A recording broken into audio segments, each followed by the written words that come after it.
ఇవాళ ఒక తెలంగాణలోనే కాదు ఉత్తర భారతదేశం నుంచి మొదలు పెట్టుకుంటే పక్క రాష్ట్రాలలో కూడా ఈ సమస్య తీవ్రంగా ఉన్నది.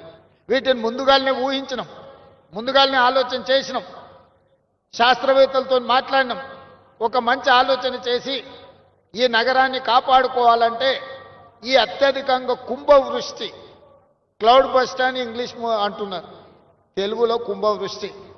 ఒకప్పుడు కుంభవృష్టి వస్తే దివిసీమ ఉప్పెన లాంటి తుఫాన్లు వస్తే ఎంతోమంది కొట్టుకుపోయారు. మన కళ్ళ ముందే హృదయ విదారకమైన పరిస్థితులు మనం చూసినాం.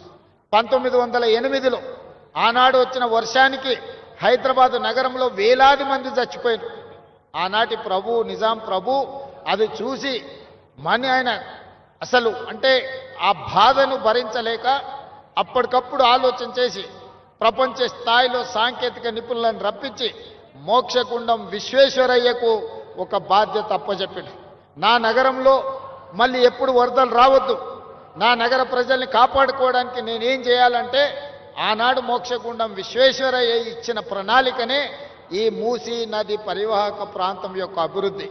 పైన కట్టిన హిమాయత్ సాగర్, ఉస్మాన్ సాగర్, మచ్కుంద, వికారాబాద్ అడవుల్లో నుంచి మొదలైన మూసీ నది, రంగారెడ్డి జిల్లాలో మొదలైన ఈసా నది, ఈ రెండు కలిసి హైదరాబాదు నగరంలోకి వచ్చినప్పుడు మూసీ నదిగా మారుతున్నది.